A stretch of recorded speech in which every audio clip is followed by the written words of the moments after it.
Good evening, everyone. I'm Robert Katzman, and I'm Chief Judge of the U.S. Court of Appeals for the Second Circuit, and I'm privileged to welcome you to this evening's program. Those of us at the court are very honored to host this event and circle back in time to the legal world of Judge Learned Hand and his colleagues, especially his colleagues who were on our court in 1917. Before we start the program, I want to thank very much, especially, my old friend Ronald Collins, Harold S. Scheffelman Distinguished Scholar at the University of Washington Law School, and Lee Levine, Senior Counsel at the Ballard Spar Firm, who co-chair the First Amendment Salons. And together, they were really instrumental in conceiving of this program and implementing it. Their efforts exemplify the kinds of things that can be done to advance civic engagement, and this program is very much a part of our work, Justice for All, Courts in the Community, an effort of the Second Circuit to bring courts closer to the communities that we serve. I also want to thank the Floyd Abrams Institute for Freedom of Expression at Yale for all of its significant support. And finally, our thanks go to the New York State Bar Association and specifically to Sharon Gressman, its president, and Sandy Barron, chair of the Media Law Committee, for their assistance. Here at the court, others helped as well. Karen Milton and Janice Kish of our circuit executive did a splendid job with the logistics. Adriana Mark, who heads research and education at our library, skillfully unearthed the original briefs and the trial record, which informed the court and counsel for this evening's program. This year marks the 100th anniversary of Judge Learned Hand's celebrated opinion in Masses Publishing versus Patten. The question before Judge Hand was whether Masses Publishing Company violated the Espionage Act of 1917 when the Masses magazine published cartoons and text critical of the war, and especially of the draft. And in that context, Judge Hand granted the preliminary injunction sought by the plaintiff Masses Publishing against the defendant Postmaster, who refused to mail its magazine on the grounds that its contents violated the Espionage Act. In the process, fashioned by Judge Hand, was the direct advocacy incitement test. Judge Hand's opinion, as you know, proved seminal in the history of free speech in America and informed the First Amendment thinking of everyone from Justice Holmes to Justice Brennan and beyond. Only a few weeks ago, the New York University School of Law and the Sandra Day O'Connor College of Law at Arizona State University co-hosted a remarkable conference here in New York to commemorate Judge Hand's opinion. That event was titled A Decision for the Ages, a symposium marking the centenary of the Masses Publishing Company versus Patten. Now, for all the well-deserved fame Judge Hand's district court opinion garnered, few remember that his erudite jurisprudential handiwork in Masses was stayed by an order issued by Circuit Judge Charles M. Huff. Thereafter, our court, in an opinion by Judge Henry W. Rogers, reversed Hand's opinion, and despite all of Judge Rogers' scholarly credentials, he was vice president of Northwestern University from 1890 to 1900, and then dean of Yale Law School from 1903 to 1916. I think that the people at Yale would only think it appropriate that the president of a university, as his next job, would become dean of Yale Law School. So, loss of history is Judge Rogers' opinion, but so is Judge Henry Ward's concurrence in the case. Renowned civil liberties lawyer Gilbert Rowe argued on behalf of the Masses Publishing Company, while Francis G. Caffey served as counsel for the government. Tonight, the Masses case returns to this court anew. to be re-argued before a distinguished panel of 3 of our judges. Now, for this evening's purposes, the facts remain the same, as does the law that existed in 1917. Drawing on the original briefs and court records, the court and counsel in tonight's cases will rehear the matter. Remember, the Masses case was argued and decided before the First Amendment revolution of 1919, ushered in by Justice Holmes and then advanced by Justice Brandeis. Thus, Judge Hand's opinion was grounded in statutory law. Please note that the argument that you're about to hear is not meant to be a reenactment. Rather, it is designed to be a re-argument based on then existing statutory and common law, but the program has been devised so as to permit counsel to propose or reject ideas derived from later decisions and scholarship. Thus, for instance, subsequently decided First Amendment cases may be invoked by the advocates. They may do so not as binding precedent, but as decisions about the wisdom of which they may wish to comment. And we have an all-star stellar cast of actual, really stellar cast in real life. They're not playing anyone but themselves, and in and of themselves, they are so very impressive. So our panel consists of Judge Denny Chin, who will preside, joined by Judges Robert Sack and Pierre Leval. Floyd Abrams of Cahill Gordon and Rindell will begin on behalf of Thomas G. Patten, Postmaster of the City of New York. Kathleen Sullivan of Quinn Emanuel, Urquhart, and Sullivan will follow, arguing on behalf of the Masses Publishing Company. And following our oral arguments, the judges will offer whatever comments they may care to share with counsel and the audience. And then Professor Collins will close with a few brief remarks. Attendees who need, this is the kind of thing that chief judges have to say, attendees who need CLE credits will have 30 minutes following the conclusion of our program to sign out in the attorney lounge through which you entered the courtroom. Our program will end with a reception, which will occur in room 145. I hope, Judge Kaczynski, that matches your standards of what chief judges are supposed to say. Thank you.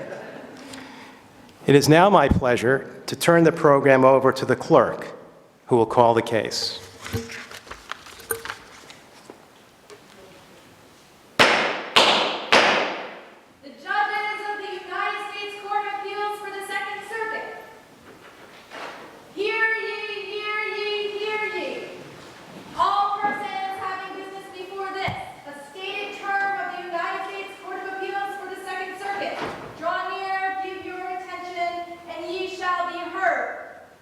Please be seated.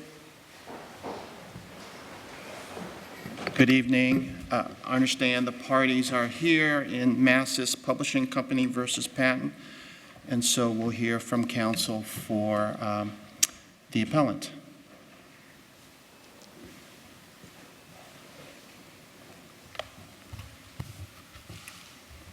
Chief Judge Shannon, may it please the court, that this is an appeal from an order of the U.S. District Court for the Southern District of New York entering a preliminary injunction against the Postmaster of New York, barring him from refusing to allow the mailing of an issue of what the court referred to as a monthly revolutionary journal called the New Masses.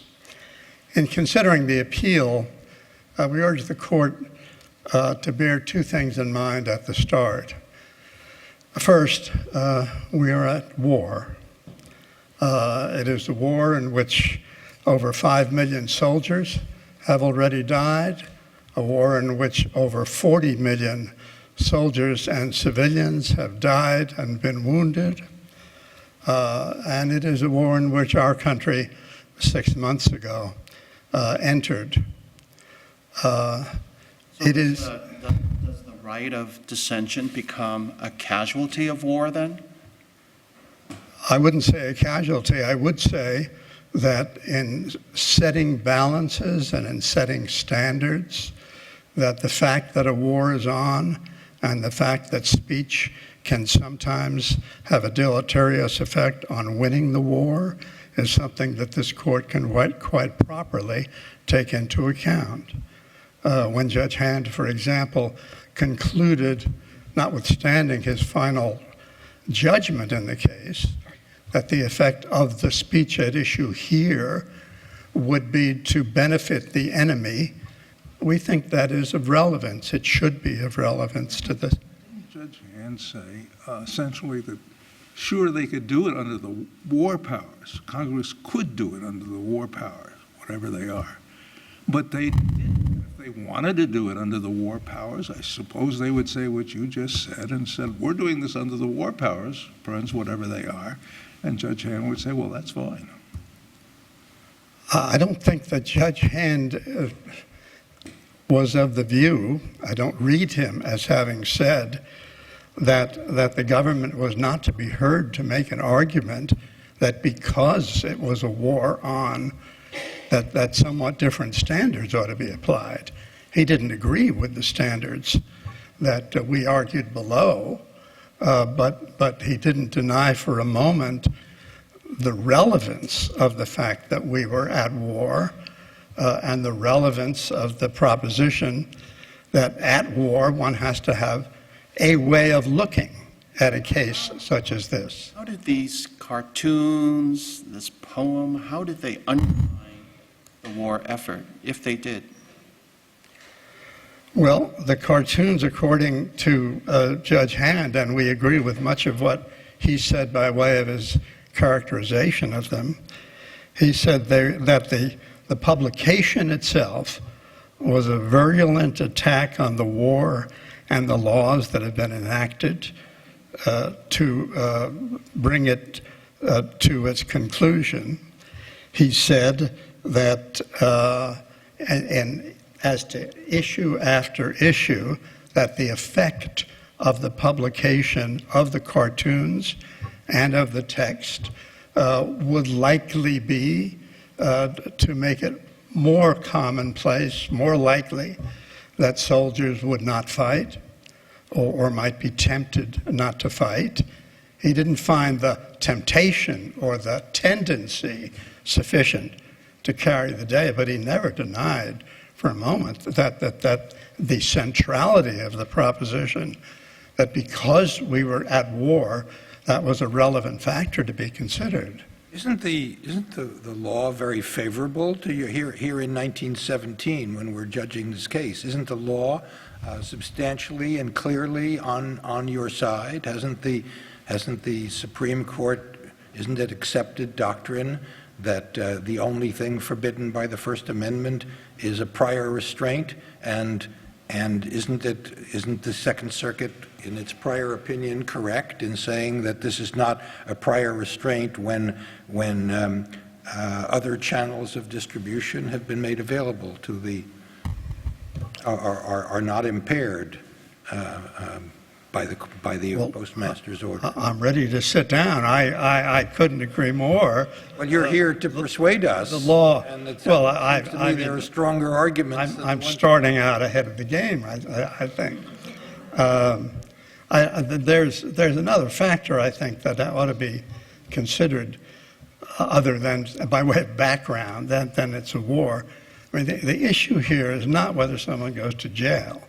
The issue is whether the Postmaster has the authority to say that this publication should not be transmitted by mail. And indeed, there was authority as of 1917 that when the Postmaster so acts, and in context far from war, that it was not to be treated as a prior restraint, that it was not to be treated as violative of the First Amendment, but as the government making a decision to protect the public. You talk about the First Amendment. And my colleague talks about the First Amendment. Is this a First Amendment case? Does this apply the First Amendment? I think it's fair to say this. Judge Hand did not apply the First Amendment. I think to give Judge Hand his due, he was taking into account First Amendment-like considerations and the manner in which he interpreted the statute. But he certainly did not rely on the First Amendment. He didn't even mention it in connection with... He didn't even mention it. This is going great. Not only didn't he mention it, but you know, he really went very far down the line in offering an interpretation of the statute, qua statute, which I think is wholly unacceptable as a matter of statutory interpretation. Essentially, he said that when an area of law is entrusted to an administrative agency, and the administrative agency interprets it, the court's view of the issue takes precedence over the view of the administrative agency. That's what he did. That's what he did, and that's what he don't said. know. He came close to it. I don't think he's quite as candid as Put you, it as an abstract proposition, Your Honor. but he clearly espoused it. The postmaster finds this problematic, does not find it problematic. The court does. I mean, I would recharacterize what he's done as this, without a shred of evidence or looking at congressional testimony or anything from Congress other than the words of the statute, without anything more than that, and because his view was Congress should not be read to have written a law with these unacceptable results in terms of what we might call the First Amendment. I still don't understand how he could then begin and end his opinion, saying essentially, hey, Congress can do this, sure they can, but they can't do it under the postal power. They have to do it under the war powers. And I make no question of the power of Congress to establish a personal censorship of the press. Let them do that rather than make me read this statute to do that. Yeah, but I mean, another way to say that is what he was saying was Congress hasn't done it. Not the it. Congress not just wasn't using the war power. I mean, Congress adopted a statute with certain language. It is the Espionage Act. I mean, it is the law which is supposed to protect the country. The word war is in the statute. The very statute we're relying on is a statute which I would not argue that this court was constitutional, but for the war. To what extent must we defer to the Postmaster General? If we do feel there are First Amendment concerns, must we defer to what he's done? The way I would say it, Your Honor, is that you should give great deference to the executive branch, of which the Postmaster is one. I mean, the decision on the stipulated record as it comes to this court about who made this decision and who recommended this decision included people from the armed forces as well as from the postmaster side of things. And it's our view that you ought to view this. But if in their collective judgment they conclude that these materials are not mailable, but we believe that First Amendment rights are violated, do we just give in and follow along blindly? If you believe First Amendment rights have been violated, you have to do what you have to do. What you would be doing is certainly not, as Judge Sack has pointed out, certainly not what Judge Hand said he was doing, since he made no reference to the First Amendment at all. This court has license has the ability to take into account, to the extent that it's persuasive, the post-1917 jurisprudence on the First Amendment. So while the pre-1917 jurisprudence on the First Amendment is very favorable to you, how do you argue against aspects of the post-1917 jurisprudence that we might find persuasive? Because you need to persuade us that jurisprudence is not persuasive against your case. What I would urge on you is not to adopt the post-1917 jurisprudence, or at least not to adopt it wholesale. I understand that there's been great controversy, academic and otherwise, through the years about the then prevailing view that when one looks at this through First Amendment eyes, that you look at the, quote, natural and probable tendency and effect of certain speech, which is a much less protective standard. Why is than, that? Go ahead, finish your statement. then it's a less protective standard than clear and present danger, for example, or some of the other later articulations of it.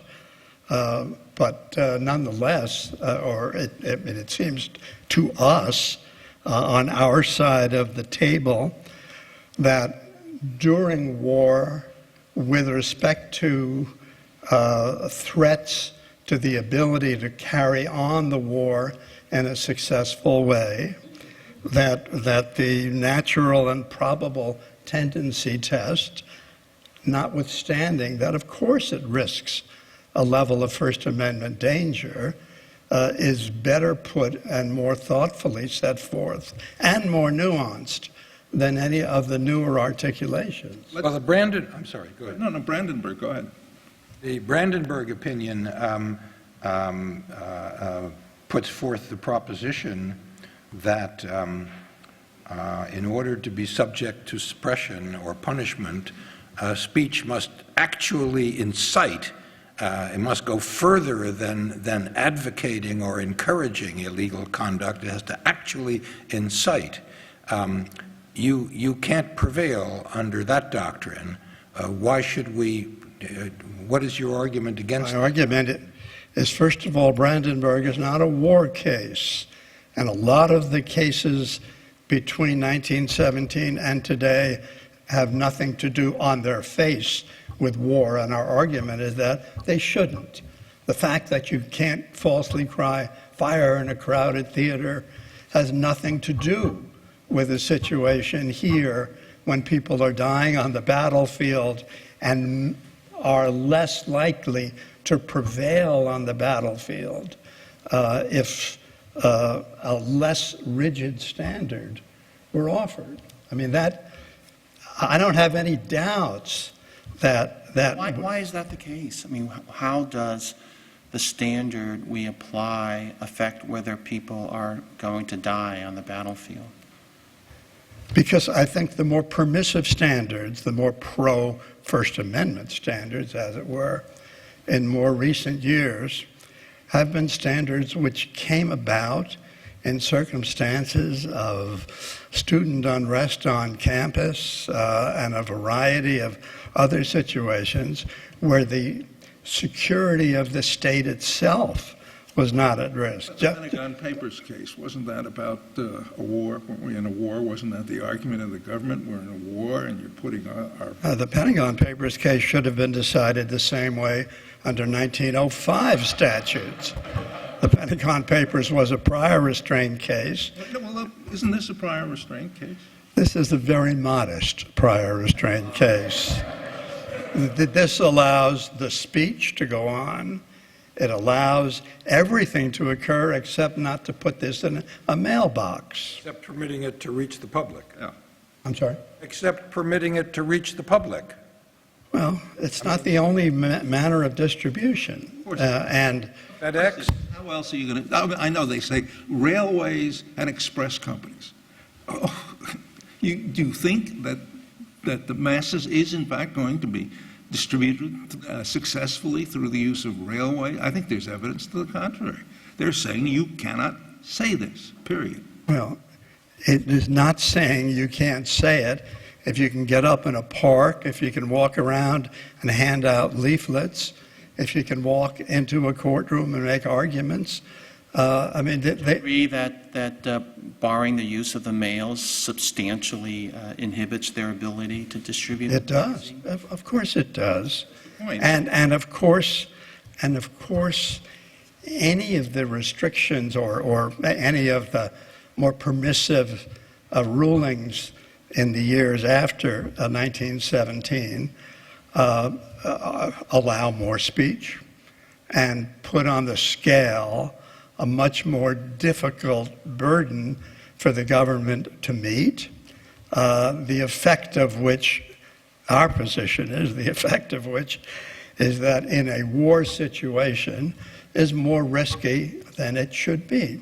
That if we're starting fresh here tonight, and you are free to take into account more recent jurisprudence, that you're free as well to consider the potential harm of that most recent jurisprudence in circumstances in if which we're in lives are at stake. In a situation like we are today, where the war on terror is going on for many years,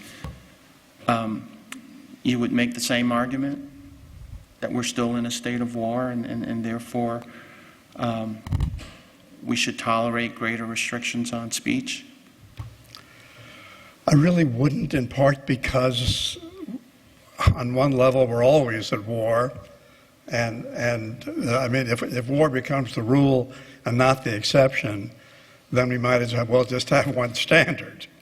But it seems to me that where you have, and here I think we can fairly go back to 1917, where you have the Great War going on, enormous casualties occurring, enormous turmoil on the streets, that to say that proof has to be adduced with almost some level of certainty before there can be any limits goes much too far. I would cite to you a beautiful line from a great lawyer named Abraham Lincoln, who said when he was president, "Why must I shoot a poor boy who deserts and not touch a hair of the wily agitator who induces him to do so?"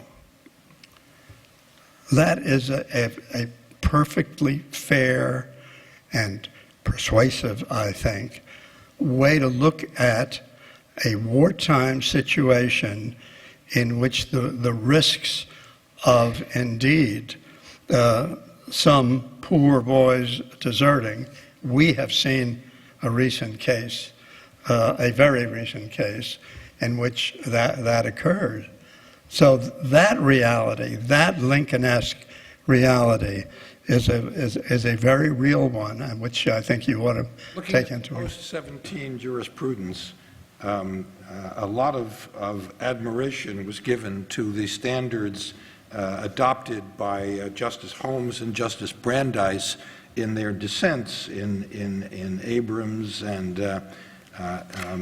Whitney. But if we adopted those as the rule of this court, it would be quite favorable to your side, would it not? Because Brandeis and Holmes allowed for the possibility of intervention, allowed for the possibility of suppression of speech or punishment of speech, either in the circumstances where it presented a clear and present danger or where it was intended to. And would you not be able to defend the position that in this case, even if one had doubts about its accomplishing a clear and present danger, it arguably, as a question of fact, was intended to present a danger? Yes, and indeed, in this case, one can look at the language itself as the best way of determining the intent. In fact, that's the only thing we have before us in this case. What is the language of the New Masses articles? And The new masses agreed, as I understand it, to circulate without the 4 articles and without the 4 cartoons, and the post office said no. Now, isn't that, they're going after the masses, not after the contents. Very, by the way, very, very tepid articles. I mean, they're pablum. But having read them, can't they circulate without that? if they had made a submission again, I can't tell you what the Postmaster, who's not here today, would have done.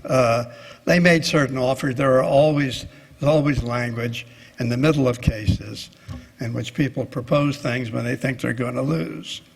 And that is very much our situation here. Sometimes that should be done more than it is. But there's the whole point of this was to shut them down. If you take Abraham Lincoln's glorious words at their face value, you're saying that so long as there's a boy out there who might be killed as a result of these words can be prevented. Do you agree with that? Do I think that Congress could constitutionally pass such a statute? Yeah, I do. I'd like to quote for you in my remaining time a line from the Schenck case, which is just a few years later, in which Justice Holmes said the following: when a nation is at war, many things that might be said in times of peace are such a hindrance to its effect that their utterance will not be endured so long as men first, that no cost will regard them as protected by any constitutional right. So I'm well aware of post-1917 law, but I think we should take account, even as we consider this almost as an essay rather than a juridical proceeding, we should take account of the reality that words sometimes do real harm, and that in times of war, that's not enough, but that's on the scale. It is not as if one can throw out the fact or ignore it. Why, in order to make that kind of a judgment, you can't throw it all out. That's why the clear and present danger and the subsequent ones were trying to I don't think Justice Holmes was throwing it out either in Schenck, but I'll return. Don't complain about the amount of time you're getting. You've never had that much time at that brush ever. That's so true. I'll never complain again. Thank you. We'll hear from your colleague. Sullivan. May it please the court, I'm here to represent the masses, and I'd like to begin by saying that the First Amendment was in the background of the decision you should affirm of Judge Hand, and it was there because he spoke of the need for free expression to flourish in order that we be a democratic government that rules by the authority of the people and not through suppression. So, Judge Leval, I'd like to begin by saying that the First Amendment is not limited to a ban on previous restraint. It is also our founders' commitment that we would not have, as absolute monarchs did in England, a rule against seditious libel. No one remembers the Sedition Act of 1798 as a good thing in our tradition. It's remembered better for the fact that it was extinguished in 1801 and that President Jefferson pardoned all those convicted under that act, because we do not, in our First Amendment tradition, allow people to be punished or hear silenced because they have brought the government of the United States into odium or contempt or challenged What about the government when or its officials. Go ahead.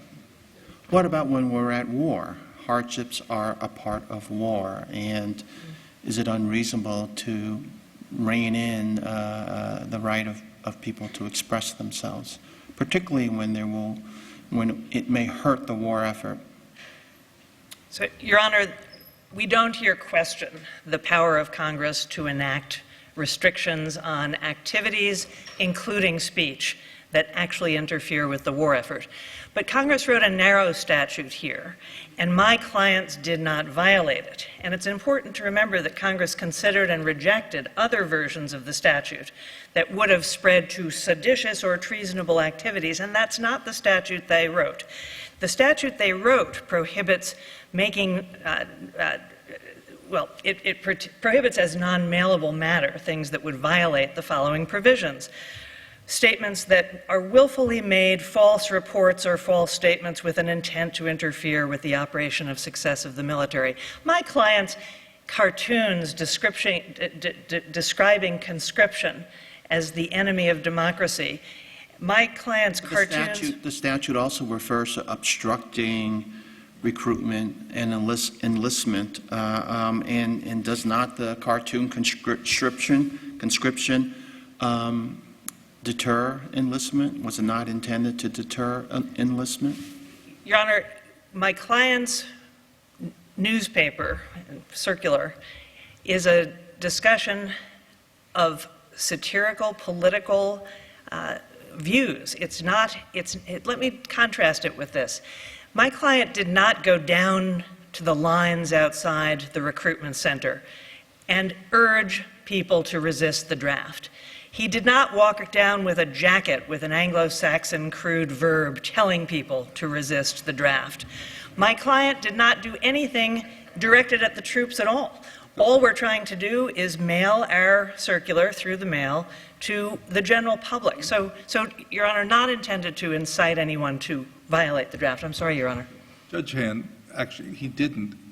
It's a little odd that he never used the word, not only First Amendment, he didn't use the word Constitution.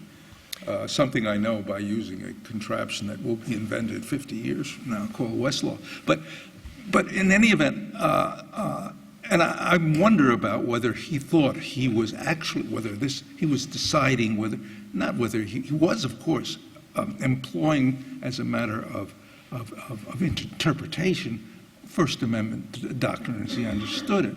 But the reason I say that, and the reason I think it's important in this case, is because it brings up the very difficult question here of to what extent do we owe deference to the post office.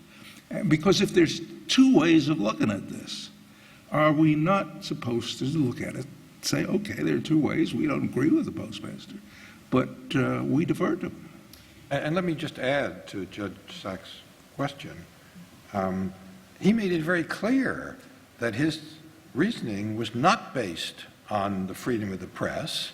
I mean, he said, it may be that Congress may forbid the mails to any matter that tends to discourage the successful prosecution of the war. It may be that fundamental personal rights of the individual must stand in abeyance, even including the right of the freedom of the press, though that is not here in question. Your Honor, I think the best way to understand what Judge Hand did is that he construed the statute in line with the Constitution. He avoided the serious First Amendment problems that would arise if you could ban the mailing of materials as tepid.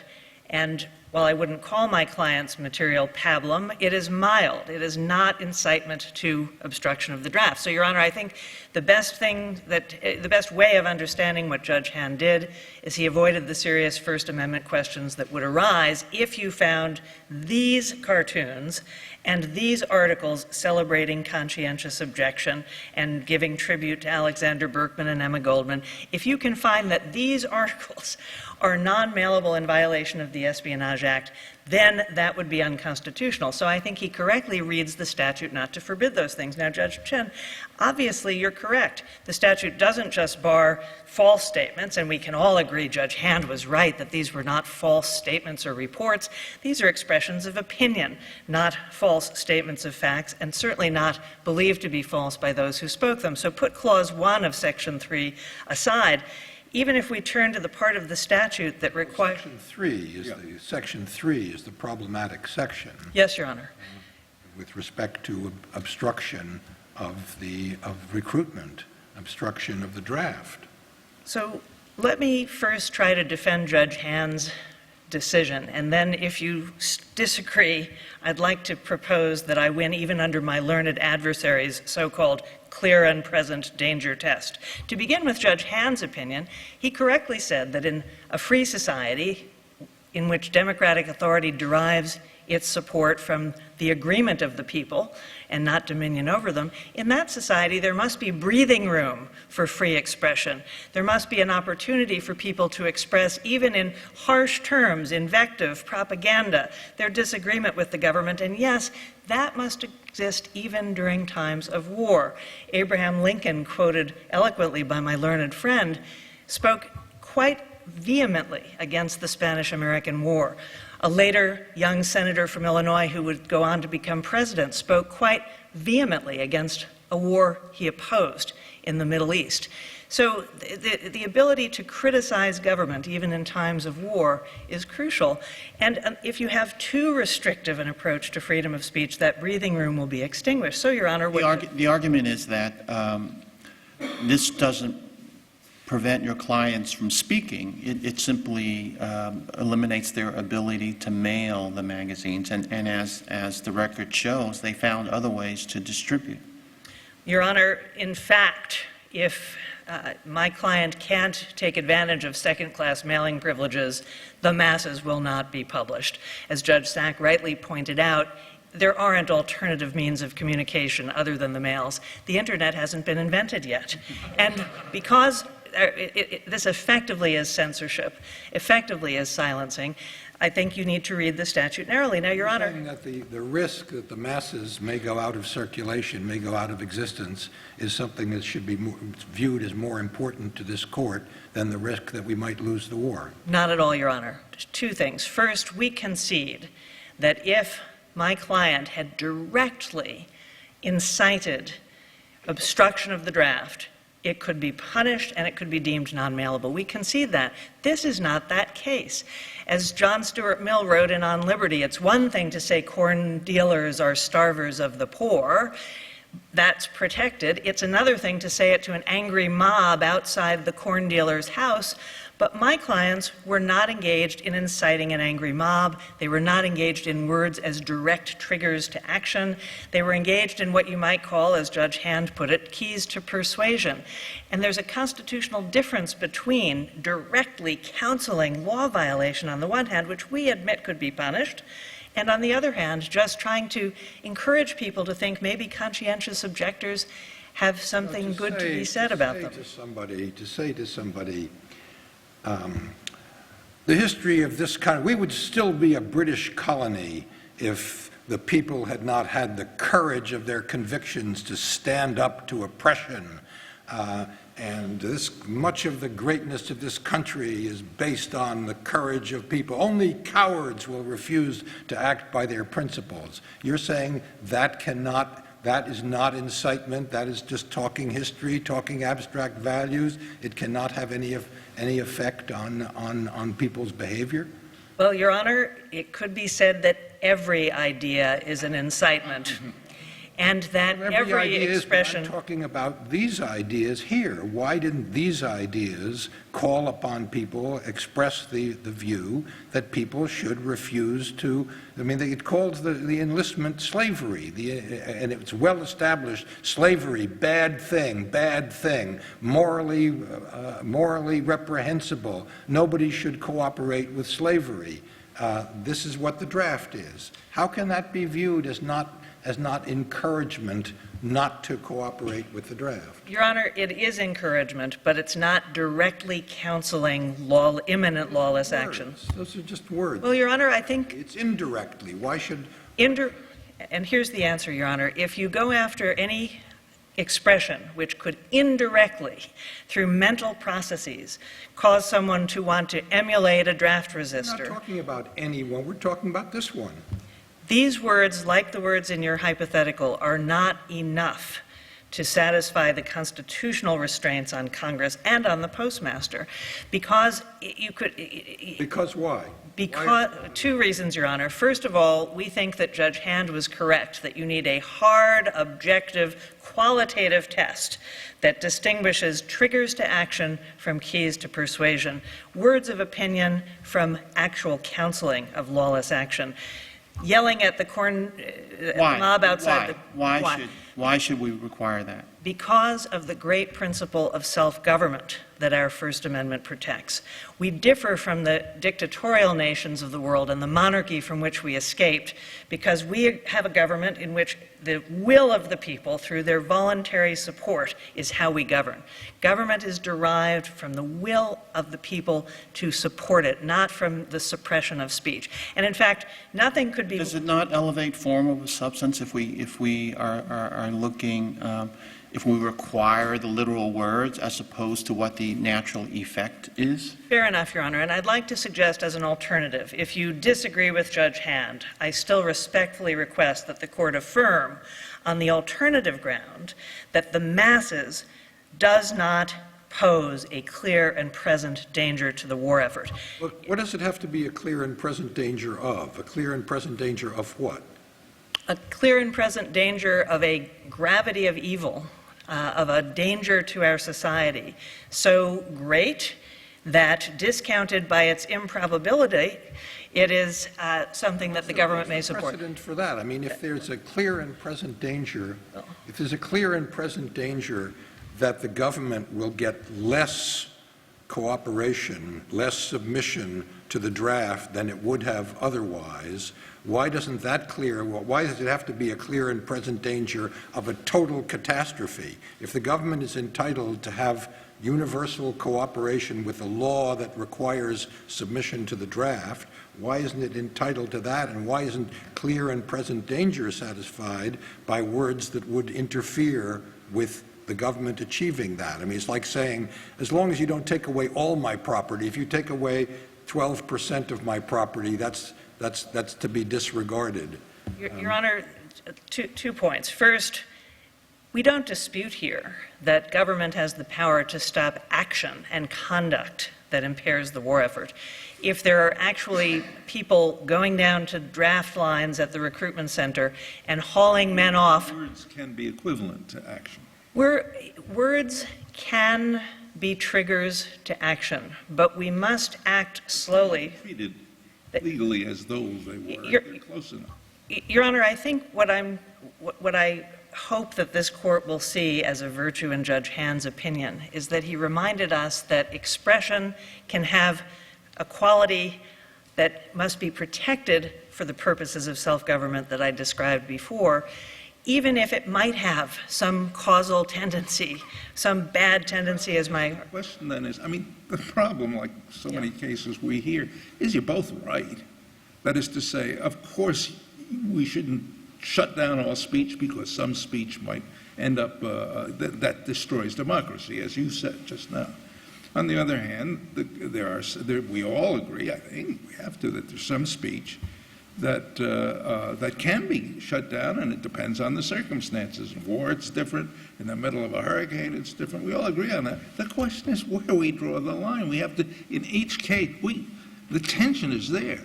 The question, in each case, how do we draw that line? Your Honor, again, two answers. First, I respectfully urge you to affirm Judge Hand's Mass's decision in which he said that you draw the line by the qualitative nature of the utterance. Look to see, what did the speaker say? Did the speaker say, it is your duty and it is in your interest to resist the draft? You should be a conscientious objector now. Tear up your draft card, burn the draft card on the steps of the courthouse? As opposed to saying any courageous person would not cooperate with the draft, would stand up to its principles, and only cowards would would cooperate with unlawful, tyrannical, abusive governmental exercise of power. And, Your Honor, I would say that that is not enough to satisfy this statute. It is not willfully counseling obstruction of the draft, and the difference is we want to allow people to state their opposition to government, including even in wartime. We want to allow people to celebrate conscientious objectors as heroic young men, even in wartime. And When I was a child, a child who had been subjected by some bullies to or nasty other children to verbal abuse, their parents would say to them as solace and comfort, "Sticks and stones will break my bones, but words will never hurt me." And no words were ever less satisfactory or less true than those. Yes. Are those your argument? Your Honor, I do believe that you should distinguish between words and conduct, and that you should give more latitude for words than conduct here. By the way, if there... Judge Leval's friend is still in jail from having said what he said?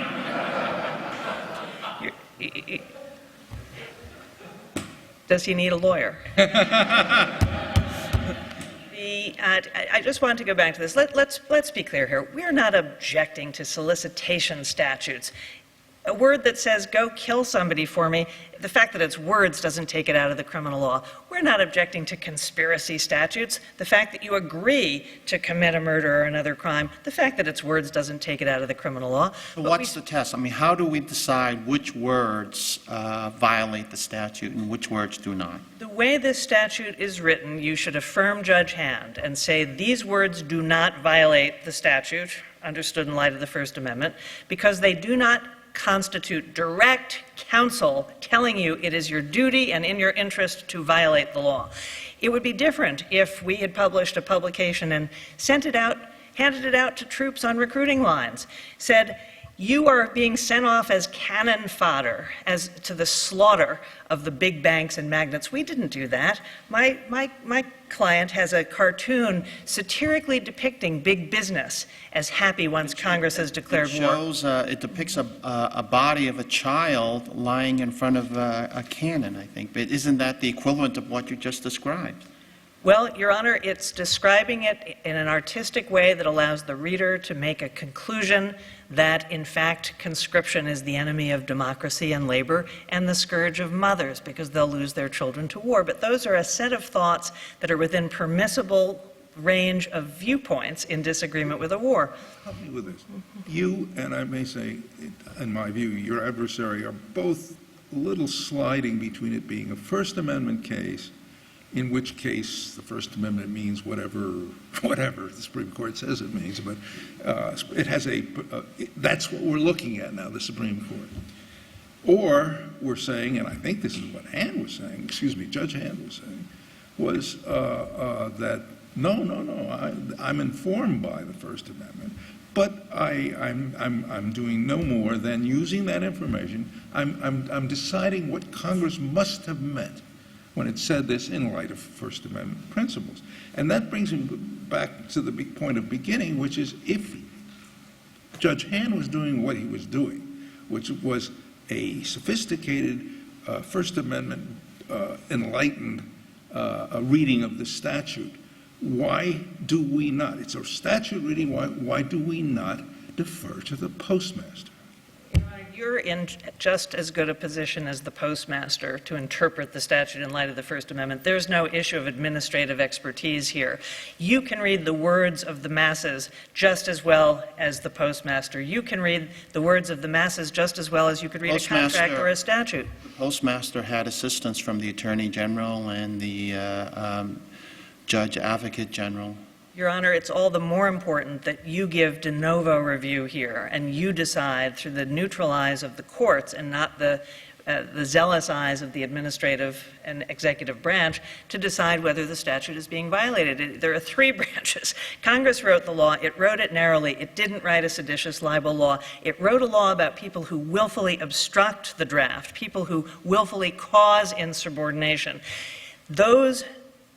That language of the statute is yours independently to interpret. Don't defer to the Postmaster General. And the language of my client's publication is something you are in the best position to read and compare to the statute. The Supreme Court in the Brandenburg case took the position that courts shouldn't even concern themselves with clear and present danger. They should merely look at the words. Do the words actually incite as opposed to merely encourage or merely advocate. And if they don't actually incite, no matter how clear and present the danger, no matter how clear it is that they will bring on disaster, doesn't matter. Are you advocating that we should adopt that position? Your Honor, we clearly went under Brandenburg because we were not aiming at You would imminent indeed. lawless action. Is that a sensible position? Is that a position that a court in this nation should adopt? Your Honor, we think that there are either of two positions you should adopt. You should adopt Hand, a bold, objective, qualitative test that looks to the nature of the speech and won't allow juries or judges to be biased in looking into the motive of the speaker or likely effect, very manipulable standards that Tom, Dick, and Harry DJ could decide to go with in any direction he or she wanted. You should not go with a test that's that malleable. You should go with Hand's test. It's qualitative. It looks at the language. No direct counsel to violate the law. Speaker wins. End of case. But if you go with a test that looks to consequences, then, Your Honor, we think the most important test is that you must really demand an imminent likelihood of lawless action. Go back to the corn dealer. It's Imminent likelihood of any lawless action, or no, Your Honor, serious. catastrophic lawless action? Serious lawless action, Your Honor, but I don't think it has to be stopping everybody in the draft. It could be stopping a large percentage of the people in the draft, to go back to your 12% example, but it needs to be imminent danger of inciting lawless action. That's what Brandenburg will hold, and it will hold that because imminence is important here. Corn dealers are starvers of the poor is different when it's sent in through the mail to a reader who might read it on a train going on vacation than it is when it's said to an angry mob outside the corn dealer's house. And that imminence requirement obviously defends my client. My client clearly wins under Brandenburg because there was no incitement of imminent lawless action. How do we interpret Judge Hand's repeated statement that we're talking now about the Postmaster, which is Article 2, right, the executive. Judge Hand said, no, you can go back to Congress. There's nothing wrong with a statute that did what these people are telling me it does.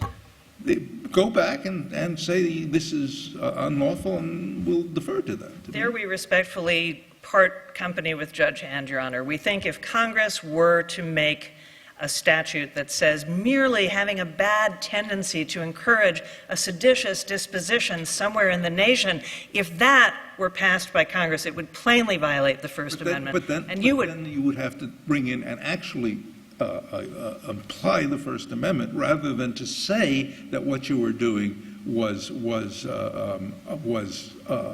interpreting the statute. Yes, Your Honor, and if you want to today announce that the First Amendment bars the prosecution of seditious libel, you could have an occasion for dancing in the streets long before 1967, when it will be done in the future. And it will be an occasion for dancing in the streets because... But go ahead. Go ahead. I'm sorry. But, Still dancing. Yes. but, Your Honor, it was a long dance. Your Honor, it was what I want to suggest to you is I should win easily. You should affirm, because the statute as written does not extend to the mere expression of tepid opinion and pablum in favor of conscientious objectors and sentimental paeans to the nobility of jailed conscientious objectors and references to conscientious objectors jailed in England. That comes nowhere close to the kind of encouragement, direct counsel to violate the law. But if Congress, if you were to interpret this statute... You claim that the position you're advocating now is a position that prevails under the law as Judge Hand faced it in 1917, as opposed to benefiting from subsequent jurisprudence? Where's the authority in 1917 for that position? Your Honor, Judge Hand himself didn't claim it. Correct, Your Honor, which is why I'd go back to the simplest way for you to affirm and rule for the injunction in my client's favor. The statute looks for willful false statements. None here, these are statements of opinion. The statute extends to willful... That's not the branch of the statute that is that the Postmaster's argument is strongest on. That's fine, Your Honor. Even going to the two other branches, willfully causing insubordination, disloyalty, mutiny, or refusal of duty in the U.S. military. We're not even close here, Your Honor. We're not even close to willfully. Still not on the part that is strongest for your opposition. Your Honor, willfully obstructing the recruiting or enlistment service of the U.S. to the injury of the service or of the U.S. Your Honor, what the statute says is obstruct, willfully obstruct. It doesn't say willfully cause people to be sympathetic to conscientious objectors in a way that might lead you to think they should be held up to honor rather than obloquy, that might make you vote against the incumbent government. That's too indirect, Your Honor. I'm sorry, Your Honor. What does obstruct mean? Obstruct means you go down to the recruiting line and you pull guys forcibly off the line and say you're not going, or you tell them to their face, go be drafted and you will burn in hell, or other things of that nature. This is not that case. This is a set of publications that want to work on the consciences of a nation so that they can govern themselves. It is nowhere close to the kind of language that would be covered here. So, Your Honor, you need not reach the First Amendment question here. But if you do, then I respectfully submit you should announce that a statute that prohibits taking your government into obloquy or contempt, standing up to the executive branch of government, if a statute ever is interpreted to go so far, then you, as the courts, must uphold the First Amendment limits on that statute and First Amendment limits on the ability of any administrator, including the Postmaster, to impose that kind of silencing on speech. So, Your Honor, if you were to adopt a clear and present danger test or a Brandenburg test, I would ask that you make it a requirement of real causation, not tendencies, but actually imminent likelihood that you're going to incite a mob to riot, not some meeting out in a dark wood at night that nobody will even see, in which you say things against the social peace, not statements of opinion or cartoons that may make people angry but aren't inciting a lynch mob. If you limit the legitimate realm of government suppression of speech to those speeches that really do incite a mob to imminent violence, that will be vindicating what the framers meant by the ban on seditious libel prosecutions. Now, Your Honor, even if Judge Hand were to someday think of a different test, maybe someday he gets elevated to your court and has a bust on his honor in your court, and maybe he someday would come up with a different test in which he says that you should not suppress speech unless the gravity of evil, discounted by its improbability, is such as to justify the suppression of speech. And if Judge Hand were to invent that test and you were to agree with it, then you certainly should not suppress my client's speech, because the gravity of evil here, obviously suppressing the war effort is a grave evil. I don't discount that. But the improbability of its success, my clients had cartoons that were subject to different interpretations. My client had a poem about Emma Goldman. My client had an article about British conscientious objectors languishing in jail. That is so far from being probably likely to impede in any material way the war effort of the United States, that if you were to punish these poor and puny anonymities, these silly leaflets by unknown men, and say that they're bringing down the world, then you would be doing the First Amendment a great disservice. Justice Holmes's father wrote a poem that stopped the scrapping of the Constitution. Just a poem. Okay. And, Your Honor, it shouldn't be suppressed. It shouldn't be suppressed, and neither should the masses. I respectfully request that you affirm the injunction on either the ground Hand wrote or the Back to the Future ground I gave you of what Hand would write much later. Either way, this speech should not be suppressed. Thank you. Thank you. Mr. Abrams, you have some rebuttal time.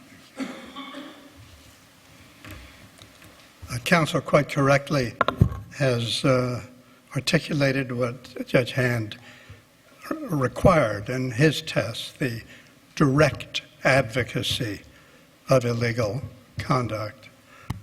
That requirement, leaving out anything indirect, leaving out almost any nuance at all in enforcement, would get Mark Antony off the hook. For every time he talked about Brutus being an honorable man, he was cutting harder into him in the most indirect but most powerful way. I think that that's true of the actual articles in this case. Forget the poem, the cartoons. No, I think the actual articles are more direct than that. You think they're more? It would be more effective if whoever was Antony was going there, and instead he used this kind of speech rather than said, "Let me not stir you up to such a sudden flood of mutiny." I thought he did much better by putting it the way he did it. It was much stronger and much clearer that what he was doing was. So he did, and he would not be covered by Judge Hand's test because it was not direct advocacy. What I'm saying is that the Hand test. Nothing but direct advocacy. It was just done with a sense of irony and knowing the audience to whom he was speaking. I think to say that using the words, he's an honorable man, is direct advocacy is, how shall I say it? I may not appear before you again, a perversion of the English language. I hope you do. No, but it's not just he's an honorable man. If that's all he said, of course you're right. But the whole point is that he knew exactly. Do you think Shakespeare thought it was just an accident that they went off and killed Brutus? Or that that's exactly what he was trying to do, literally trying to do? Yes, he was the wily agitator that Lincoln was talking about, and it would not meet the test. Are these people wily agitators? Are they? I don't know how to characterize them. I think they believe what they meant, but were they wily agitators in the sense that they were hoping, expecting Who reads that? this magazine? I'm sorry? Who reads this magazine? Is it going to reach anyone who's in the position of Just a thinking about small whether- slice of New Yorkers. Now, first, it's not on the record. But look, it is probably, certainly for the most part, people that agree with them. I mean, that is the lot of publications like this. But the risk of publications like this, at least in a wartime context, is that it will spread ideas. I mean, we like the ideas, that ideas are taken seriously and that they spread. And that's the sort of danger here. Finally, just a final word about Judge Hand. His First Amendment devotion lessened through the years. The ultimate test cited by counsel is one which much more benefits our side, I think. Well, that's than getting in hers. with his first test, I think. Yeah. Well, you know, look, his first test tries to incorporate, I think this is also a response to Judge Sack. It's hard not to think he's trying to incorporate First Amendment notions and chose for perhaps strategic reasons or perhaps because he thought there were no votes or the like, or perhaps he thought the Supreme Court in 1917 would never agree with that. But that doesn't make him right either. I mean, it makes him, to use another Shakespearean word, ambitious. He was changing law with this opinion. And I do believe he was pushing the language, straining the language in a way in which if all we were talking about was the language of this statute, it is very hard to sustain what he did. And I think we know that by seeing how far he had to go to move away from the language that was used. A final thought then, we all agree that in terms of answering broad questions as to how to reconcile the claims of national security and the need of free expression, that words are helpful, but don't ultimately often carry the day. Legal tests are useful, but are very difficult to apply in different circumstances.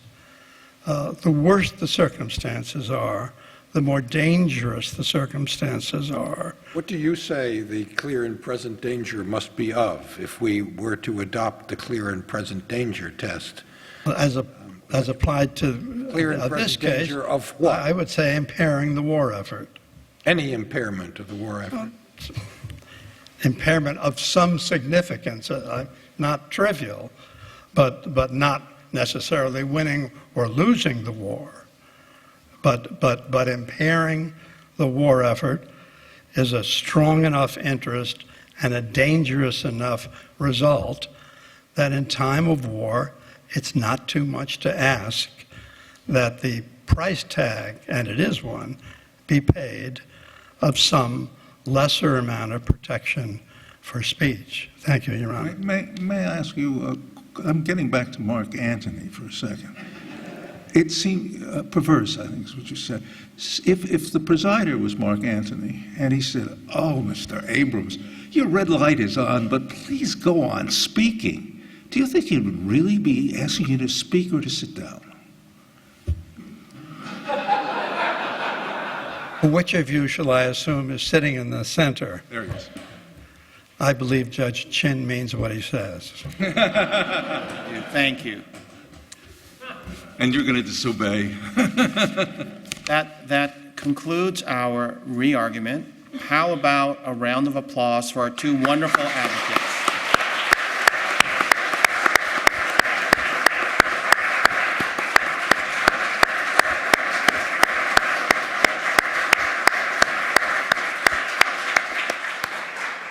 So we have a few minutes for some observations from the court, and we're going to begin with Judge Sack.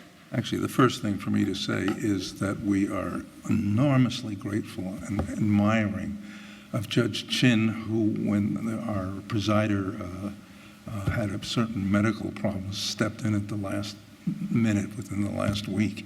And I don't know who, maybe Mark Antony would have been sitting. No, but it's really, and he's sitting this week. He's at the top of my pantheon of heroes, and we're all really very grateful to him.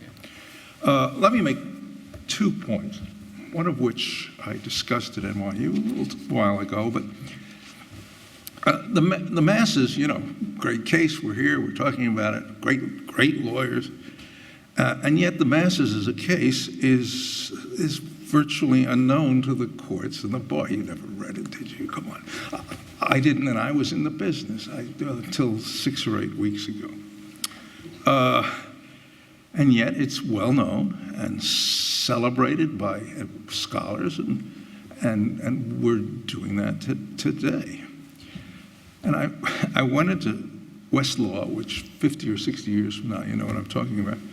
And I found that in the more than 100 years since the masses was decided by the learned hand, it's been cited by federal courts 12 times and by state courts 4 times. Well, of course, it was reversed by us. And you can, listening to Judge Leval, you can see why.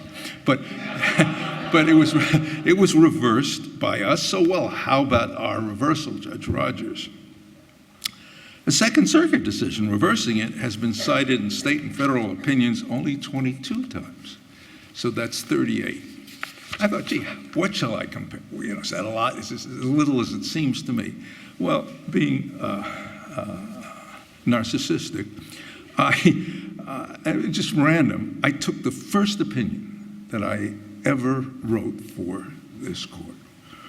And it was called, it affirmed a district court's judgment of conviction based on an allegedly flawed plea allocution. Name of it was United States versus Westcott. One special thing about it was we were affirming, and I was writing something that had been an opinion by a district court named Sonia Sotomayor, and that was the sliver of time when I was grading her papers rather than her grading mine. But but this little non-opinion opinion has been cited 40 times, 2 more than the 2 masses thing. And I find that sort of interesting. And I think the answer is, or the beginning of an answer to that, is that the masses is really the beginning. It's central to what my friend, the Columbia Law professor Vince Blasi, calls in his case book. It's not the law of the First Amendment, it's the ideas of the First Amendment that it's about. My opinion was not the history of any ideas at all, but it probably had a couple of phrases that were black letter law that people relied upon. And it seems to me that the more I look at this and hear from other people about it, this case is important not as a legal case, but it's kind of the beginning of the exchange of ideas about this precise subject among Hand and Holmes, the Great Dissent, Brandeis concurring in Whitney versus Colorado, and actually in Professor Zechariah Chaffee.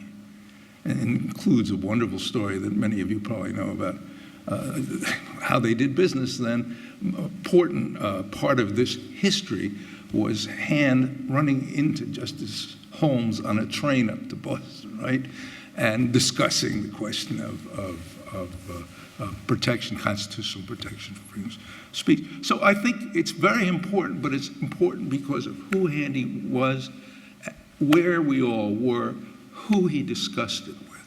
It was the it was the beginning of all this great stuff that we cite all the time, including Brandenburg, for better or for worse. But that's what it is. It's a beginning of the idea to somebody who was central to the conversation. Second, and in this case, second and last, but in this case, I'm interested in my friend Floyd on this. There's something about when you go through this case, there's something to me that's sort of a little reminiscent of the Pentagon Papers case. They both had the same drive, the same drama to them, to some extent, not exactly alike, but one was 54 years after the other. And this masses was, the Espionage Act was passed on June 15th. June 15th, we had just entered the war in April. The stay of Hand was July 24th, which was shortly thereafter. It was by November that this court, being much more, much quicker than we are nowadays, by November, early November, we had published an opinion and decided a case reversing Judge Hand's decision. And it's in tone, as I say, I think it's similar to the Pentagon Papers litigation in the sense of the driving force of events, the world events. There was the Vietnam War, and which you may recall we thought was terribly important at the time, First World War. And as is, I think, well known, it began with the publication of the Times. I think it was a Sunday, no? On June 13th, 1972. With the 71, with the publication of the first part, the first installment of the Pentagon Papers. 6 days later, Judge Gerfine refused to enjoin further publication. And finally, June 30th, what's that, 17 days? 17 days from the time it was published, the Supreme Court came out with a result. What also strikes me, 2 other things finally strike me about this. The first thing is, I think, disagree with me, Floyd could certainly disagree with, to me, if you look at the first part of the masses and all that surrounded it, I think whether you agree with it or not, what's memorable is Hand's opinion. I mean, it's really remarkable. It really is worth talking about and thinking about. And so it's a great statement. And but gee, do you remember Judge Gerfein's? Unbelievable. First week on the bench, he had several days in which to do it. If you haven't recently read it, it's like the Jews on Passover, you read the Haggadah once a year. You ought to read Judge Gerfein's opinion. It's simply, I find it breathtaking. But last thing I will point out: these two truly great works of jurisprudence. Each of them was reversed by the Second Circuit Court of Appeals. Judge Leval.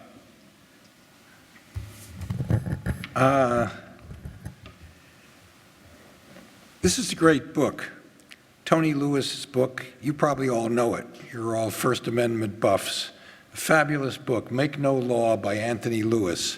One of the things in it that totally captivated me when I read it a number of years ago was the tale that Judge Sack adverted to very briefly of this chance meeting on a train between Washington and New York, a little bit after Hand wrote the Masses' opinion and was reversed. He, by total chance, ran into Holmes on a train between Washington and New York, and they talked about the First Amendment.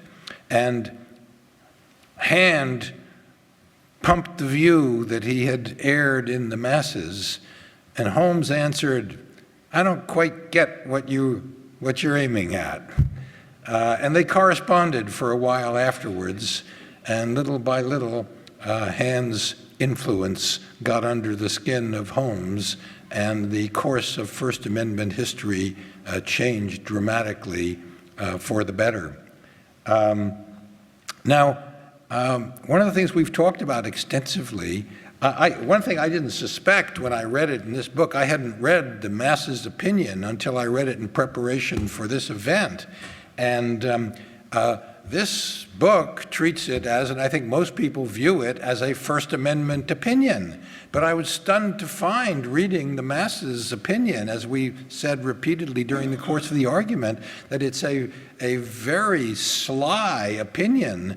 Hand knew perfectly well that there was no precedent that supported his view of the First Amendment. And so in discussing all this business about the marketplace of ideas and how important ideas were, and they should be allowed to flourish, and so he never suggests that this is in any way dependent on the First Amendment, because the First Amendment was about nothing but prior restraint.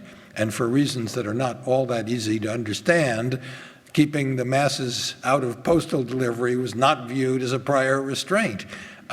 So it was very, very sly. I mean, it's perfectly clear that he was not being altogether candid, because when he met Holmes on the train, he was pumping the same ideas as ideas of the understanding of the First Amendment.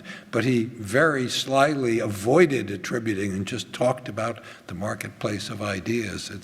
It's very interesting. Anyway, it's been a fascinating argument. We had great advocates before us, and these cases are hard. So just a couple of comments. First of all, I'm delighted that I was asked to do this. It was fun to have two wonderful lawyers arguing in front of us, and I don't have to worry about deciding the case.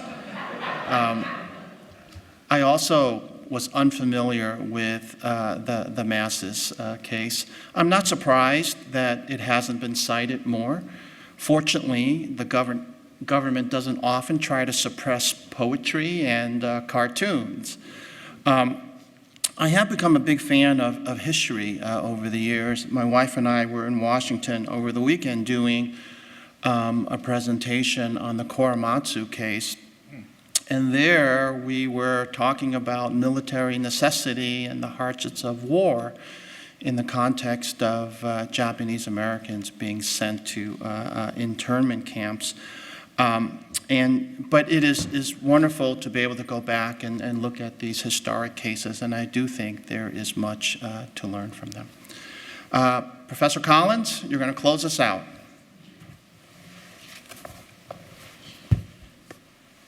Well, on behalf of the Floyd Abrams Institute, the First Amendment Salon, and the New York State Bar, I want to thank Judge Leval, Judge Chin, and Judge Sack.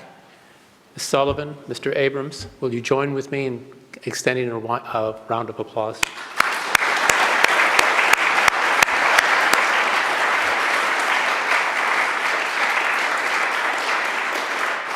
Your Honors, this was a wonderful opportunity to revisit a great case in this chamber with a bust of learned hand, and thank you all. And we'll have a reception in room 145, and don't forget what Chief Judge Katzman said about those of you who are involved in the CLE program. And now we'll turn to our reception. Thank you. If we were the fourth